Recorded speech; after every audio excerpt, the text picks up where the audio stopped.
If you're an account executive, you can double your salary by hitting quota and then tap into accelerators as you go above 100%. But getting results consistently is not easy, especially not when it comes to an economic downturn. And you should expect ups and downs throughout the year. Now, I've made plenty of mistakes myself and struggled with inconsistent quarters as a result. But on average, I've been carrying a $1 million annual quota and haven't missed one in the past 8 years. In fact, I usually landed around 125% attainment, and a lot of that has to do with this framework that I've been using. In this video, I'll show you what that framework is and how I've used it to stay on track by walking you through a real-life example. I'll also include a link to this template down in the description below that you can use to crush your quota this year. Let's get started. I'm talking about territory plans. If you're new to territory planning, it's essentially setting goals and creating a plan to get you there, but applied to sales. And if you've ever been told to create a territory plan, I know what you're thinking. How am I supposed to know how the year is going to unfold, so why do it in the first place? It's such a chore.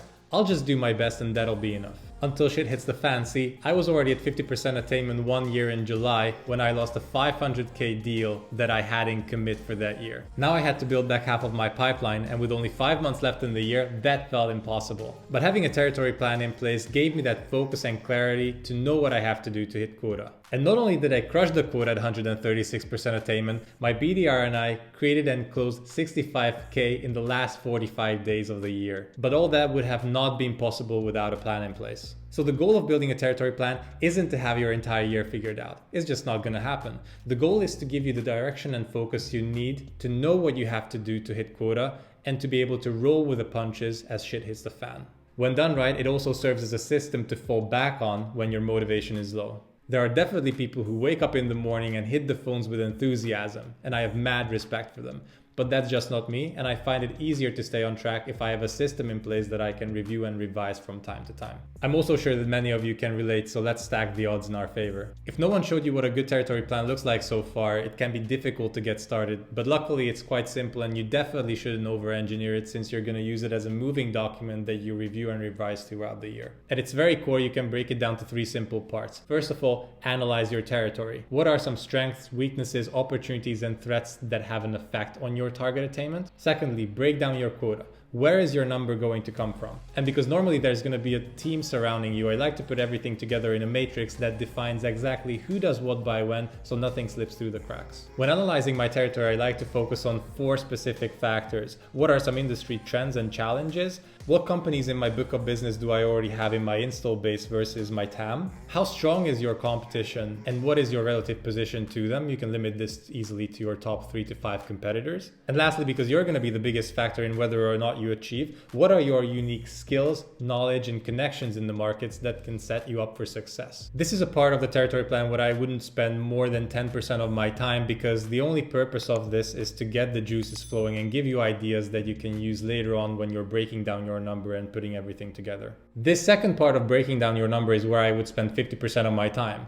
And it can be super simple because it comes down to knowing what your KPIs are or the KPIs of your team, and knowing where your pipeline is going to come from, which is going to be inbound and outbound. Inbound can be hand raisers, a ton of different website leads, your partner network, event leads, just to name a few. Inbound is going to be outside of your control anyway, so the only thing that you have to find out is what percentage of your revenue can realistically come from inbound throughout the year. And you'll want to focus on the things that you can actually control, so we'll be looking at outbound, whether that outbound is coming from expanding on your install base, which can come from running different workshops with your key accounts or running time promotion, let's say when you're releasing new plans and features, or penetrating new logos. Now, there are a ton of things that you can do when you're trying to attract new customers, and it's really easy to get lost in the details. And with that, the biggest mistake I've seen people make here is spending way too much time on research instead of executing. How you should approach research will depend on the stage and size of your company. Ideally, you have a CRM enriched with customer data that you can use to prioritize your accounts. But if not, it should be enough to stick to the data you use to define your ICP, your ideal customer profile,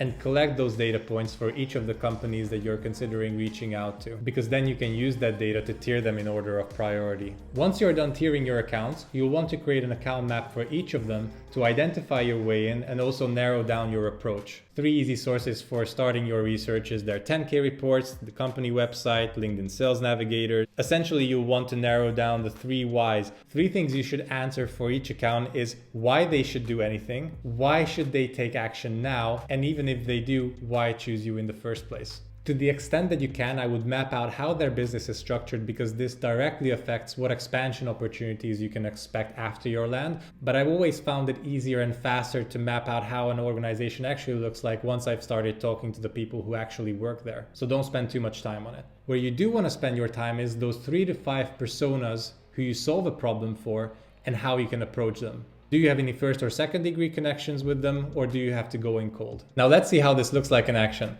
I mentioned that the goal of the SWOT analysis is just to help get the juices flowing, and it'll give you ideas for how to execute. For this reason, I wouldn't add more than 5 to 8 inputs in each column. And as you'll see from this example, it doesn't have to be too in-depth either. What matters more is that you have the KPIs at hand that help you define what activity volume you have to do to hit or exceed quota. Again, doesn't need to be over-engineered. I like having a simple 3x3 matrix which shows me inbound, net new outbound, and expansion outbound, and having the conversion rates both for contacted to meeting booked and also from meeting booked to close one, the average deal size, and time to close. If you have these, you're pretty much set to calculate what volume you have to do throughout the year. So let's say you have a quota of $1 million for the year. Pipeline from inbound last year was $200,000, and for the sake of this example, we're going to assume that you can expect the same amount of inbound this year as well. With a conversion rate of 35% for net new deals, we're going to need just under $2.3 million in pipeline coming straight from outbound. In this case, we have an install base of $500,000, and historically we've been able to uplift the existing client base by 25% year over year,